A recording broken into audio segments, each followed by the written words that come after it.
Luffy versus Shanks. Straw Hat Crew versus the Red Hair Pirates.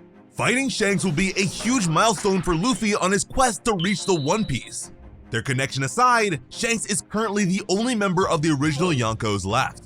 And just recently, he destroyed Eustace Kid and his whole crew. You could say that Shanks is Goldie Roger's direct heir. He's a guy who used to fight the world's greatest swordsman, Dracula Mihawk, for fun. He's also the pirate who was able to end a war just by showing up. He's not the sort of over-the-top, ridiculous bad guy that the Straw Hats usually fight against, but that just makes him even scarier as a matchup. Luffy and his crew have no shortage of major enemies that could make this last leg of their adventure really challenging. Blackbeard, Akainu, Emu, the list goes on. But honestly, there are plenty of other characters who want to take those villains on. Kobe and Sword will have their sights set on Blackbeard since Garp has been captured. Cross Guild is actively hunting Marines with their very own bounty system. The Revolutionary Army is already preparing to fight against God's Knights and the world government. But if Luffy wants to become the Pirate King, Shanks is the one guy he absolutely needs to fight himself. Shanks is everything Luffy wanted to be as a pirate. Now that they're at the end of the quest, Shanks has gone from Luffy's idol to being his rival. They're good friends, but they have the same goal, and there can only be one Pirate King. Reaching the end of this journey means surpassing Shanks. One way or another, that's going to happen. But how? Well, Shanks is Luffy's inspiration, mentor, and counterpart. Any kind of contest between them is bound to be one-on-one. The two bearers of Roger's will battling to see who gets to claim the ultimate treasure. But what about their crewmates? We actually have some pretty solid matchups. Zoro is the first mate of the Straw Hats, and Ben Beckman is the first mate of the Red Hair. Beckman prefers a rifle to a sword, but he's used to fighting with it in hand-to-hand. Plus, he's quick. This guy is fast enough to react to an oncoming light-speed attacker. Then we've got Lucky Rokes. We haven't seen him fight much, but we know he is very quick with a pistol, and he is the chef of their crew. That puts him down as Sanji's counterpart. Now we have opponents for all three members of the Monster Trio. And we don't have to stop there. The most direct connection of all is Yasopp, Usopp's father. He's a marksman just like his son, and was personally recruited by Shanks very early in the crew's life. It would be the perfect end of series challenge for Usopp. Lime Juice fits the pattern too.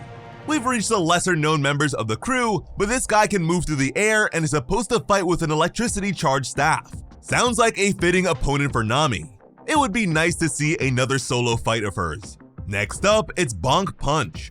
Another lesser known crewmate, but we have his role pretty firmly established. He is the crew's musician, so he'd be going up against Brook. He even has his own animal friend, Monster. The monkey is considered a senior member of the Red Hair Pirates. He can understand human speech and even give orders. He's gotta be the counterpart to Chopper, right? Well, maybe not, because the Red Hair Pirates also have their own doctor, Hongo. He's pretty cool too, able to take apart his opponent's weapons. So which one would Chopper be up against? Well, it gets a bit weirder. These matchups become less direct the further we go. We've also got Building Snake, a flashy guy known for his juggling two-sword style. Gab, another officer, is known for being able to roar blades from his mouth. You could argue that they both sound like fitting opponents for Zoro. So that gives us 3 fights for Zoro, 2 for Chopper, 1 each for Luffy, Sanji, Usopp, Nami, and Brook, and none for Robin, Jinbei, or Frankie. That doesn't seem right. Sure, it's fun to match crew members up like this, but whatever goes down between the two crews is gonna get a lot more complicated. But there is a way that these two crews could battle that gives everyone a chance to contribute, even the ones who aren't as strong directly. A Davy Back Fight. For anyone who might have forgotten, the Davy Back Fight was introduced in the Long Ring Long Land arc. It's a way for pirates to compete without fighting. They play a series of games against each other, with the winner taking members of the other crew. This could let us get around the uneven crew matchup. A Davy Back Fight lets each crew pick participants for each game. We could have the less combat-ready fighters take a backseat in this contest, keeping the focus on the more significant ones like Usopp versus Yasopp. It could keep things light and friendly. After so many intense arcs like Wano and Egghead, it would be a nice break before the crew finally gets closer to Laugh Tale. A Davy back fight can vary in length depending on how many coins the pirates tossed into the water at the start of the event and what games the crews agree to. For now, let's go with the same setup as the contest against the Foxy Pirates. 3 rounds: Donut Race, Groggy Ring, and Combat. The Donut Race would absolutely be Frankie's chance to shine.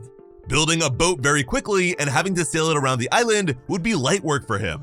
It's also probably going to be where Usopp and Yasopp get to compete.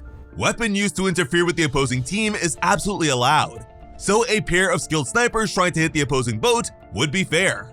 These are pirate games after all. The Groggy Ring is the game most likely not to come back. This was an event the Foxy Pirates picked because the groggy monsters should have been able to easily win. As it stands, it doesn't really favor either side, so no one's going to be pushing for it. It's way more likely that we'll get a musical contest, Bonk Punch and Monster leading the Red Hair Band. Because Film Red is only considered partially canon, we could even get a Utah appearance. Brook would need to take the lead and try to get a bunch of the Straw Hats ready to perform as a band. That may not go very well. No disrespect to the Soul King, but no one else in the crew ever came off as that musically gifted. If there's a contest the Straw Hats would lose as a group, it is probably this one. If we do keep the Groggy Ring, the Straw Hats would likely put a different team in this time. No one wants to risk Sanji or Zoro arguing again, even if they manage to pull through in the end. Jinbei would likely be a more stable choice. He's big and tough, but is much better at playing well with others. Robin would be a perfect second player for it. Her Devil Fruit powers would be perfect for catching the ball and grabbing the opposing player whenever they try to hide. The Straw Hats would just need a third person to be the ball, someone small who can run pretty fast. Chopper would be a good fit, especially with Defense Point. Then finally, we have the combat, Shanks versus Luffy, the big highlight event. There is no way this ends up as wacky as Luffy's fight with Foxy. They might keep it light, but both men will be going all out. Anything less would be disrespectful. There's a lot of reason for Luffy and Shanks to agree to a Davy back fight. It's a smooth way to resolve the conflict between them. It'll prove that they're both great pirates. It could even allow Shanks to join Luffy on the final part of his voyage if the Straw Hats win him. After missing it all those years ago, it would be nice for Shanks to finally get to see Laugh Tale for himself. But there's a problem with this whole idea. Is Shanks willing to do that? A Davy back fight requires both captains to agree, and Shanks may have mixed feelings about this. He cares about Luffy. He wants the new era to be a thing. But Shanks outright claimed to Ben Beckman that they're going to be the ones to claim the One Piece. Red Hair isn't just Luffy's father figure, he is a pirate too. It would be an insult to Luffy to just let him claim the prize, and it's something that likely favors the Straw Hats more than the Red Hair Pirates. Shanks and his crew are very successful, but they're all traditional pirates. Luffy's Nakama are weird, eccentric, and have a much wider skill set than your typical pirate crew. What regular carpenter is going to outdo Frankie? What pirate chef, who had to make do with what they could get, is going to rival Sanji's cooking? Shanks cares a great deal about the next generation of pirates. He was disgusted by Green Bull trying to assassinate Luffy and his friends right after their fight against Kaido. But that won't stop Red Hair from fighting the next generation when he has to. Kid and his crew were just as much of a part of the next generation as Luffy, and Shanks did not hesitate to take them down with overwhelming force, partially to defend his fleet and friends, but also to secure his path to the One Piece. You can blame it on survival of the fittest and a lack of plot armor on Kid's end. So don't be like Useless Mid and subscribe to Plot Armor before the video ends. If Shanks really is that focused on getting the One Piece himself, Luffy could be crushed too. Even if the Straw Hats and Red Hair crew meet as friends, sooner or later, they're going to end up in the exact same situation as the Kid Pirates, fighting Shanks for a shot at reaching Laugh Tale. This is a tougher fight to call. Both the central crews have a whole fleet of potential backups, but let's focus on the battle between the main crew of the Red Force and the Thousand Sunny. This would play more like a regular fight. Zoro would get a chance to go up against all those red hair swordsmen with their different fighting styles. Ben Beckman would just be the final boss for him. Rox and Yasopp go up against Sanji and Usopp. The Straw Hats, who aren't so much into combat, might be able to focus more on sailing the Sunny, keeping them afloat while the fighting continues. They might not be out for blood, but these are two crews who both want their captain to become the Pirate King. It won't just be Luffy and Shanks who are going all out to win this fight. The real question is how far Shanks is willing to go for the One Piece. He was upset when Roger came back from Laugh Tale.